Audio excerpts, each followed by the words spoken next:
Say, Dad, how about giving me a piece of the paper? There you are.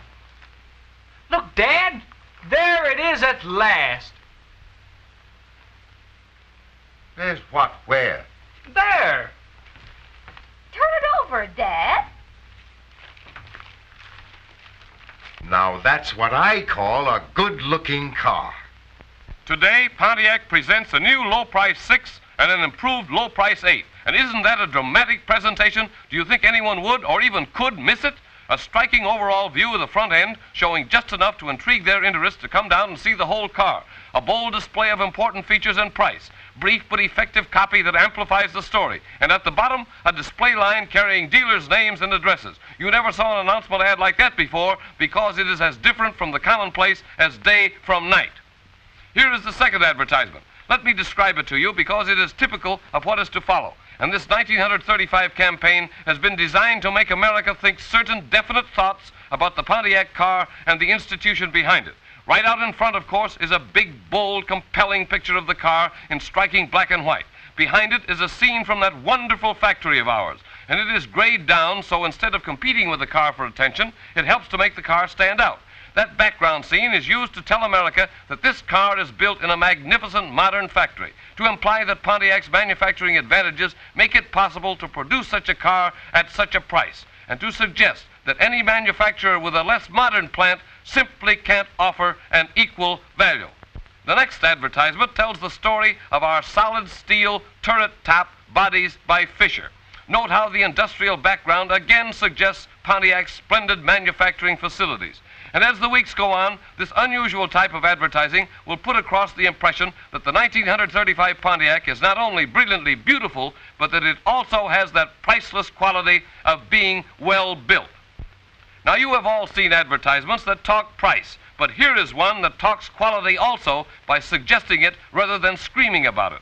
Pontiac's advertising plan for 1935 is to release newspaper advertising on a consistent schedule, month after month, once we approach the selling season. Now, to show how far ahead our plans are laid, I'm going to give you an advanced peek at some advertisements that will run next spring. Isn't that picture big and compelling? And that little panel behind the radiator ornament contains these words: "Only from a great modern plant could come a low-priced car like this." That sentence will be just as prominently displayed in all Pontiac advertising of this general nature, continually reminding the reader of Pontiac's unequal ability to produce a better car at lower prices. Next, we talk about performance. Again, the big car sweeping across the advertisement. Again, that significant industrial background. And again, the impressive statement, "Only from a great modern plant could come a low-priced car like this." And here is an advertisement that covers the dual safety advantages of our new all-steel bodies and our new triple-sealed hydraulic brakes. And just to remind you, every advertisement that you have seen on the screen here has had the word "low price" in the headline, prominently displayed, so even those who read as they run are being told that there is another car in the low-price field. Based on our present plans, there will be a total of 3,400,000,000 reader impressions going into the homes of Pontiac prospects in 1935. Remember, that is just through newspapers alone, but it is actually staggering, isn't it? Yet it's only part of the story, because our magazine advertising campaign is going to be even more sensational than ever before. This year, Pontiac's magazine advertising is going to dominate, and I mean dominate, in the great national weeklies of America. And of all such magazines, the greatest is the Saturday Evening Post. The greatest from the standpoint of circulation, reader interest, and buying power. Its weekly circulation is nearly 3 million copies. That means over 12 million readers. And we are going to drive home the Pontiac story to those millions with 34 pages. 34 pages concentrated in the selling season. Won't that tell the world you can't do better than a Pontiac in 1935? Then that other great national weekly, Collier's, is going to pick up where the Post leaves off.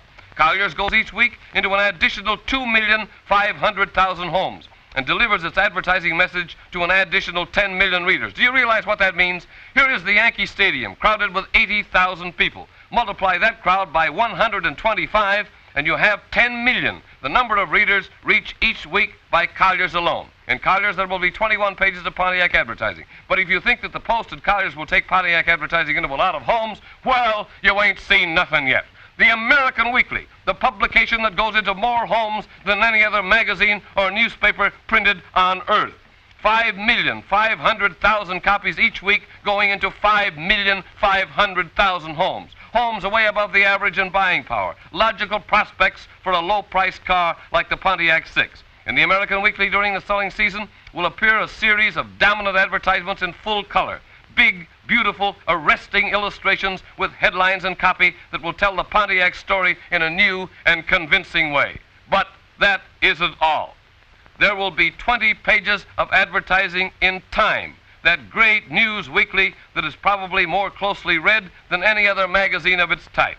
Read by businessmen, by their wives, by young people and old, by almost 500,000 people far above the average in intelligence and in income.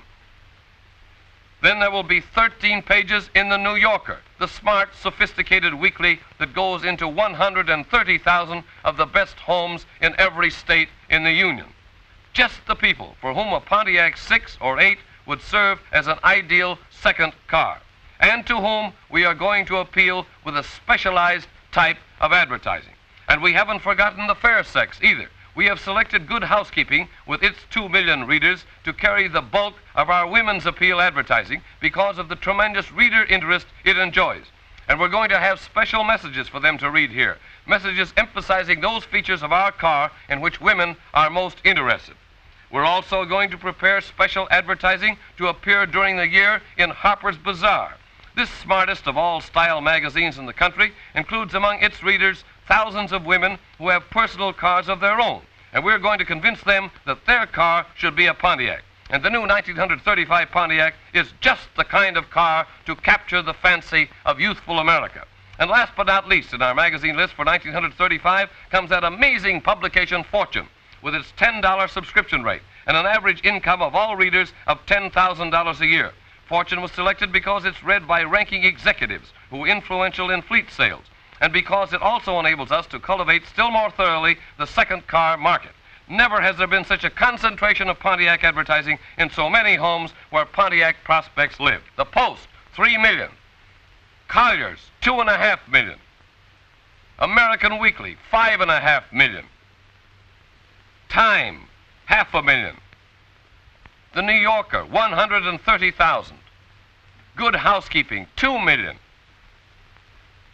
Harper's Bazaar, 120,000. Fortune, 100,000, making a grand total of 13,850,000 circulation that will deliver at least 365 million reader impressions during the year through magazines alone. And next comes something brand new for you to use on announcement day. A special 6-page edition of The Chieftain, written and illustrated to appeal to the public at large. 2 million copies will be supplied to dealers free. Have them inserted in your local paper on announcement day and delivered by the carriers. Just think of it, 6 full pages of news and pictures entirely devoted to the newest car in the industry. That should certainly help swell your crowds on announcement day. And here's the new catalog, with all models in both lines pictured in full colors. And they'll be in your hands on announcement day, too. You have seen how we propose to use newspapers, magazines, radio, billboards, and special printed matter to help you double your sales in 1935. Now, imagine our average family just a few months hence. I wonder what's keeping your father. Yes, and it's nearly 7. Gee, I'm getting hungry. There he is now. It's a good thing we're going to have stew tonight. Why, Will, why were you so long? I was taking care of something important. Well, what is it, Dad? Well, it's a surprise. For me? For me? For me? Yes, sir. It's for you, and you, and you. My fur coat? My shotgun? My new stair carpet. No. To all 3 of you. Well, what is it then? Come here. Look at that. A new Pontiac! And the sedan. Oh, it's just wonderful. And it's ours? No, it's ours, all right. Really? Bought it this evening. Turned in the old bus. Come on! Oh.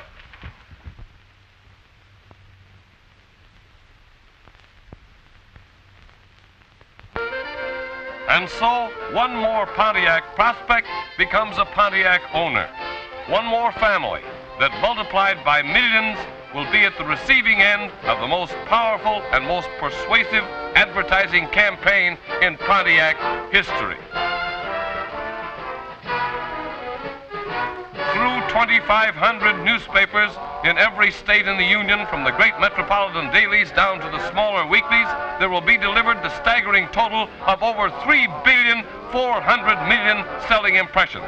Through the leading national weeklies, women's publications, and class magazines, over 365 million selling impressions. Month after month, through 5,000 billboards, over 2,900,000,000 selling impressions delivered along the highways and byways of America. Through the great red network of the National Broadcasting Company with its 60 powerful stations, 890 million selling impressions. Through newspapers, billboards, magazines, and radio. Through every great worthwhile advertising medium, day after day, week after week, month after month. Throughout the year, there will be delivered no less than 7,560,000,000 selling impressions to persuade America that there is a great new line of Pontiac 6s and 8s they simply must see before they buy any car. Think of it, 7.5 billion selling impressions through advertising alone to help you double your sales in 1935.